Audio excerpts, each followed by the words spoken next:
my name is Molly, and this is my 3-year-old son, Easton. Easton was diagnosed with a optic pathway glioma in June 2018. The glioma is a brain tumor in the brain. It's actually sitting in the center of his brain, and it was about that big around from the pictures that you can see. It was sitting on his hypothalamus gland, and that controls your eating and your sleeping and your hunger patterns. Prior to being diagnosed, he had already started going downhill about 4 months to that. He was starting to not eat a whole lot. He was sleeping all the time. He was constantly grabbing the back of his head and saying, "Owie," and we kept thinking he's 2, does he really have a headache? But our local doctor kept running blood tests. She checked him for everything from leukemia to Lyme's, and we couldn't figure out what was wrong with him. So finally, we ended up going to St. Vincent's Hospital in Green Bay, where they have their own little children's hospital, and they ran an MRI and found the mass in his brain. It's a night that is forever engraved in our minds because it was like 7:10 p.m. on June 28th, and that was it. Like, our lives just completely took a turn for the worse.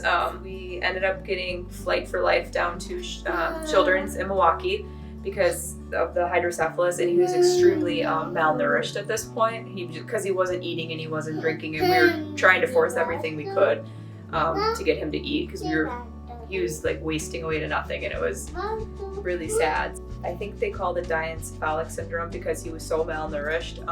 So we ended up getting a G-tube. She was showing me a fun G-tube pad. He's got fun G-tube tubey pads.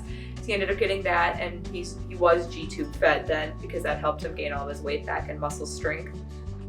The biggest challenge we faced would have to have been just sleeping and trying to just take it hour by hour at that point, because we live in a fast-paced world, and we literally had to take it just hour by hour, day by day, because one day he'd be doing okay, and the next day he'd be right back to vomiting or just not feeling good. So it was hard. Like, the inpatient stay, I don't remember much of it. I'm glad I journaled about it, but I couldn't. It was just so hard to try and stay positive hour by hour. The tumor, we found out, was a grade 1 astrocytoma. So it's made out of astrocyte cells in your brain, and those are like the cells that kind of hold everything together. Like I said, it's in the middle of his brain, sitting on the hypothalamus gland.